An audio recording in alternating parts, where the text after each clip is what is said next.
estable, y ahí surge el término amortiguador. ¿Por qué? Porque entonces tuvo que deducir que en el medio hay una sustancia que todavía no conocía, pero que hacía que los seres vivos, al agregar un ácido o una base, los cambios en el pH eran amortiguados o taponados, y así surge el término. ¿Ya? Entonces, una sustancia taponadora amortiguadora, ¿qué es? Es una sustancia que es capaz de captar el exceso de hidrógeno o el exceso de bases para mantener estable el pH. ¿Ya? Esos son los tampones amortiguadores o bases.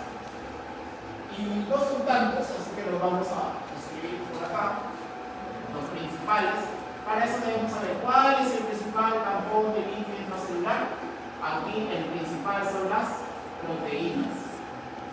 ¿Ya? Los principales taponadores de líquido intracelular son las proteínas. Ejemplo de las proteínas, una que tú ya conocías, la hemoglobina. Recordarás cuando hicimos sistema respiratorio, vimos que en el sistema respiratorio el CO2 entraba al eritrocito. Cuando entraba al eritrocito el CO2 se combinaba con el agua, salía el ácido carbónico y aparecía hidrógeno más bicarbonato. El bicarbonato con el hidrógeno se intercambian por cloro y te quedaba hidrógeno. ¿Quién captaba ese hidrógeno? ¿Quién captaba el hidrógeno? La hemoglobina. ¿Ya? La hemoglobina, por si acaso, no solamente servía para captar oxígeno y CO2. La hemoglobina, si tú revisas tus diapositivas de aquella clase, que creo que fue la semana 9, ¿ya? Ahí hay una diapositiva donde está el CO2 entra al eritrocito, se combina con agua, sale ácido carbónico y de eso obtienes hidrógeno con bicarbonato. El bicarbonato se intercambia por cloro en la membrana celular y te quedas con hidrógeno. ¿Qué pasa si ese hidrógeno se queda libre? ¿Qué pasaría con el pH? Disminuye. Y entonces entras en acidosis. Y eso no ocurre. ¿Por qué no ocurre? Porque dentro de las células, en el intracelular, taponan principalmente las proteínas. Entonces la hemoglobina capta el hidrógeno y al captarlo lo une a uno de sus aminoácidos, eso hace que el pH de la solución no se modifique, porque ya no es hidrógeno libre, sino que está unido a la proteína. ¿Se entiende? Esa es la manera mediante la cual un taponador retira al ácido o retira la base y hace que el pH no se modifique. ¿Está bien? Entonces el ejemplo clásico es el de la hemoglobina. ¿Es el único? No. También tienes, por ejemplo, a la principal proteína plasmática. ¿Cuál es ella? La albúmina. ¿Ya? La albúmina, si bien es cierto, es una proteína plasmática, también puede verse en cantidades y también está en el intracelular. ¿Okay? Pero dentro de las proteínas, la principal que se encarga de esto es, por ejemplo, la hemoglobina. ¿Ya? Eso es en el intracelular. Ahora, si vamos, por decir, a el líquido extracelular, ahí lo vamos a ver. Aquí, ¿cuál es el principal taponador? El que es conocido acá. El bicarbonato. ¿Ya? El bicarbonato es el principal taponador. De tal manera que si yo agrego un ácido a una solución, vamos, como el ejemplo que te puse acá, si esto lo inyectamos al plasma, ¿quién se encarga de captar ese exceso? Viene el bicarbonato. ¿Qué pasa si el bicarbonato se une con el hidrógeno? Ahora la ecuación se mueve hacia la izquierda. Entonces tengo bicarbonato más hidrógeno, yo obtengo CO2. Y el CO2, al ser volátil, se va con la respiración y de esa manera saquea al hidrógeno. Pero usé un bicarbonato. Ese bicarbonato se tiene que reponer. ¿Quién lo va a reponer?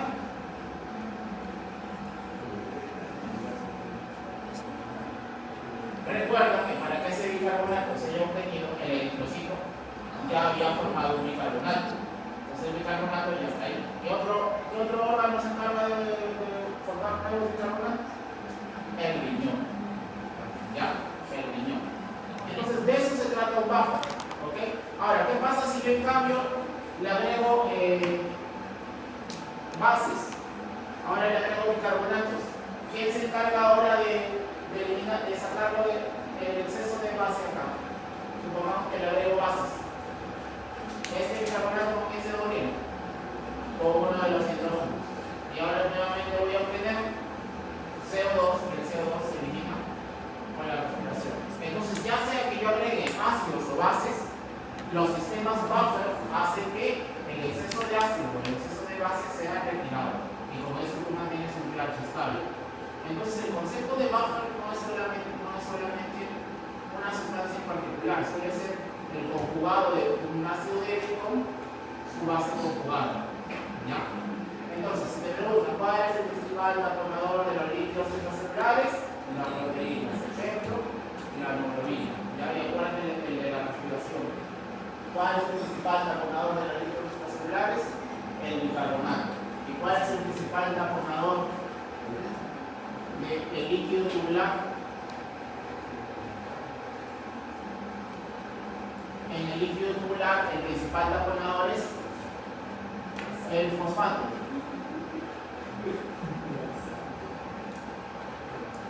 ¿Ya? El ácido fosfórico es el principal taponador de los líquidos del líquido tubular. Eso lo vamos a ver después. Otro que participa en el riñón, este es el principal, y otro que participa dentro de las células renales es el NH3. ¿Cómo se llama eso? Amoníaco. ¿Ya? Entonces, el principal taponador del líquido tubular es el fosfato, pero el principal taponador de las células renales es el amoníaco. ¿Ya? Esos son los principales. Tú ya sabes qué es un buffer, qué es un taponador, en términos sencillos. Ese es el primer mecanismo. ¿Cuánto demora ese mecanismo? Es un mecanismo que demora de minutos, no en horas. Y es en minutos o en horas porque ya de por sí el bicarbonato, que es el principal de esta celular, está preformado. Cuando tú agregas un hidrógeno, rápidamente un bicarbonato se empieza a taponar, pero tu concentración de bicarbonato empieza a bajar. ¿Y quién lo va a regular? El riñón, pero el riñón tarda más tiempo. Otro que funciona en horas, en minutos o horas, es el segundo mecanismo, y ya lo hemos mencionado menos, es la función respiratoria. ¿Por qué la función respiratoria? Porque ya dijimos que si hay un exceso de base de hidrógeno, la ecuación se mueve a este lado y obtendré CO2, y ese CO2 queda eliminado con la ventilación.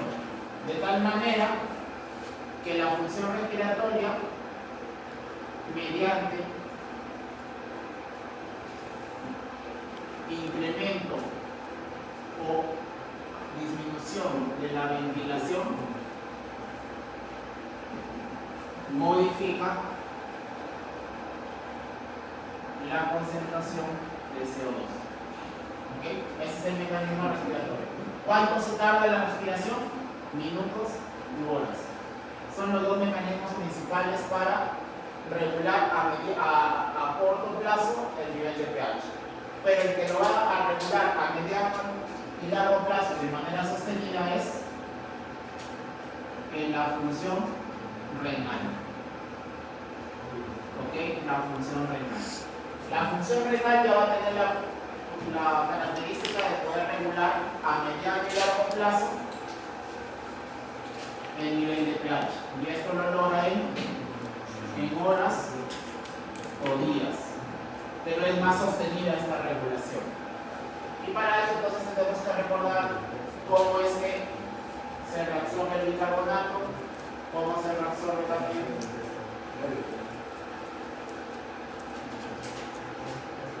Bien, entonces vamos a poner por acá.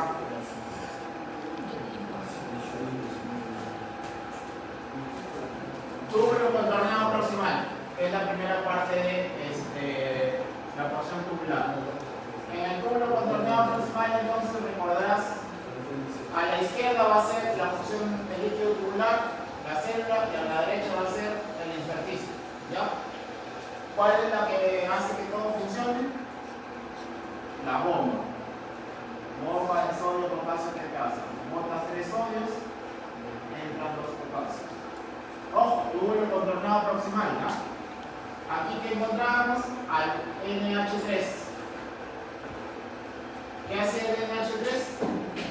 Hacía que el hidrógeno salga de la célula y hacía que el sodio ingrese, ¿verdad? Pues de esa manera estoy eliminando un hidrógeno. Pero este hidrógeno, recuerda qué líquido viene por acá. El líquido tubular, o sea, el líquido filtrado, porque recién estamos en el contorneado proximal. Es el líquido que acaba de salir del glomérulo. Ese líquido filtrado Bicarbonato. Una gran cantidad de bicarbonato. ¿Cuánto es el valor promedio de bicarbonato en plasma? 24 mil equivalentes por litro. ¿Ya? 24.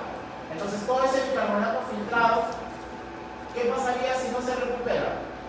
Se elimina con la orina. Y si se elimina el bicarbonato con la orina, entonces ¿qué se afectaría? El principal amortiguador del líquido extracelular. Por consiguiente, la gran mayoría del bicarbonato tiene que ser reabsorbido, recuperado, o mencionarle como tú quieras. Reabsorbido se queda muy bien. Entonces todo ese bicarbonato que está cayendo por acá, que viene con el líquido tubular, todo este bicarbonato que viene por acá tiene que ser recuperado, porque si no se va a perder con la orina. Entonces cuando el bicarbonato llega por acá, se combina ahora con el hidrógeno. ¿Por qué? Porque acá hay una anhidrasa carbónica del ribete en cepillo, que son el de las células tubulares. Se combina el bicarbonato con el hidrógeno y voy a obtener ahora agua y CO2, ¿verdad? Porque esta ecuación tú ya la tienes de memoria. Si tengo agua y CO2, ¿el CO2 qué es? Es un gas. Y como es un gas, tiene la propiedad de atravesar la membrana celular. Entonces, como es un gas, difunde hacia dentro de la célula. Y acá el CO2 se combina nuevamente con el agua. Y al combinarse con el agua, obtengo hidrógeno, ¿verdad? Este hidrógeno es bombeado ahora hacia afuera para que se recupere el bicarbonato. Pero ¿qué más obtengo aparte del hidrógeno? Bicarbonato.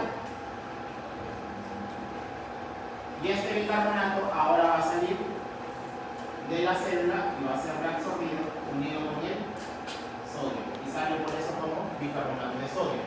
Por eso te enseñé que en el cúmulo contornado proximal, en la primera mitad, la absorción de sodio estaba ligada al bicarbonato. ¿Ok? Este hidrógeno que está acá, ¿generó un cambio en el pH?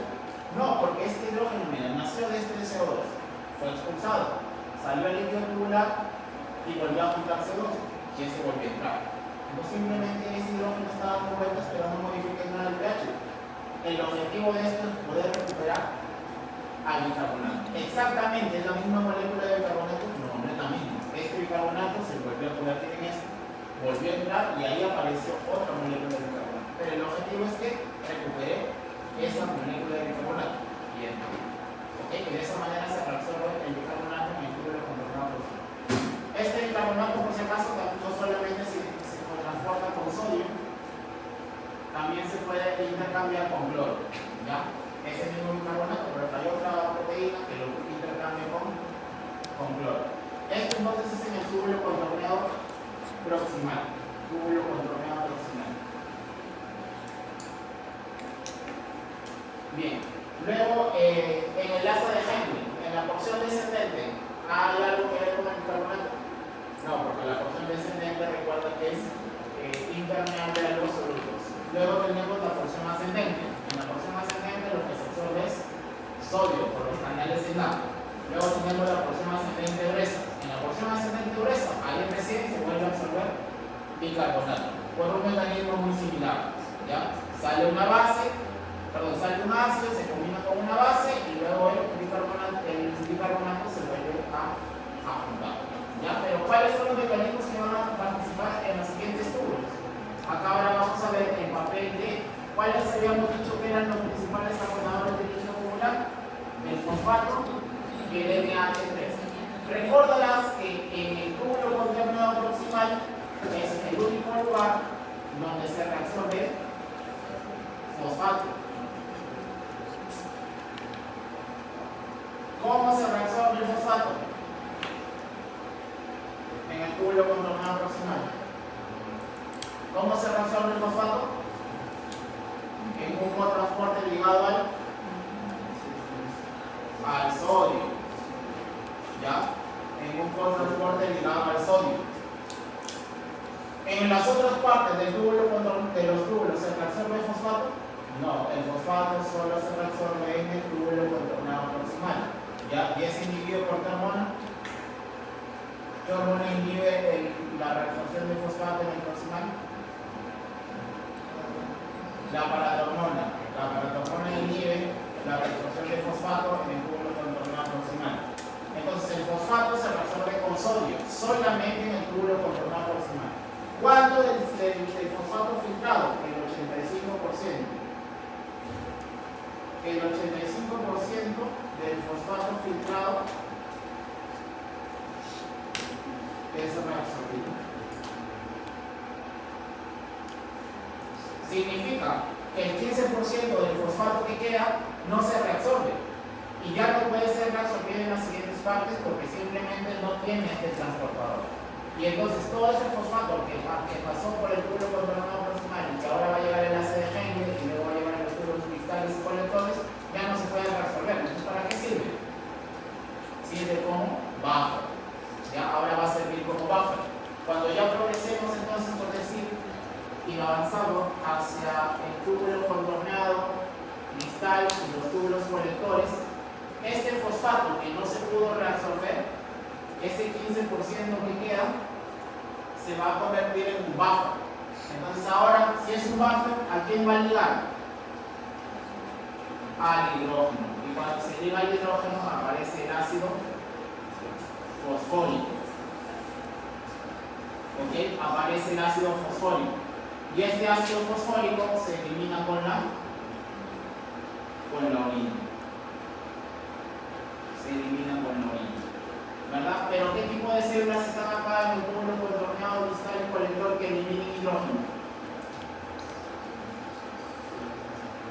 ¿Qué células del túbulo contorneado distal y colector que eliminan hidrógeno? Las células intercaladas. Las células intercaladas alfa. ¿Mediante qué transportadores eliminan hidrógeno? Tienes la ATPasa de hidrógeno. Ahí es una. ¿Cuál es la otra? La ATP que hace que bota hidrógeno, pero hace que el potasio entre a la célula. Por eso es que las acidosis van con hiperpotasemia, porque la secreción de hidrógeno está asociada a la reabsorción de potasio. Entonces, en una situación de acidosis, la célula intercalada empieza a botar hidrógeno, pero al botar hidrógeno capta potasio. Entonces, un paciente con acidosis probablemente tenga hiperpotasemia. ¿Ya? Entonces, estos son los dos transportadores en la célula intercalada alfa que permiten que el hidrógeno salga. Cuando el hidrógeno sale, se encuentra ahora con el fosfato. ¿Y cuál es su ácido conjugado? Es el ácido fosfórico. Y el ácido fosfórico se le llama ácido titulable, que ese se elimina con la orina. Por eso es que el principal taponador de los líquidos tumulares es el fosfato, ¿ya? El ácido fosfórico. Ese se elimina ya con la orina. ¿Está bien? ¿Por qué no pongo la célula beta? Porque la célula beta no hace eso, la célula beta es al revés. Recuerda que la célula beta lo que hace es eliminar bicarbonato y reabsorbe hidrógeno. Es al revés. ¿Ok? Ya, eso respecto al bicarbonato, al ácido fosfórico, que se llama ácido titulable, porque es el que no puede medir en la orina. Bien, ¿cuál nos faltaría ahora? El NH3, o también llamado amoníaco. Entonces, del metabolismo, nosotros tenemos que dentro de lo que comemos hay un aminoácido que se llama glutamina. La glutamina es un aminoácido, ¿ok? Que es muy común en la mayoría de alimentos. La glutamina, por acción de la glutaminasa, se transforma en glutamato. ¿Ok? ¿Cómo se llama el enzima que cataliza esto? Es la glutaminasa. ¿Ok? Y con eso yo voy a obtener glutamato. Del glutamato, luego se va a obtener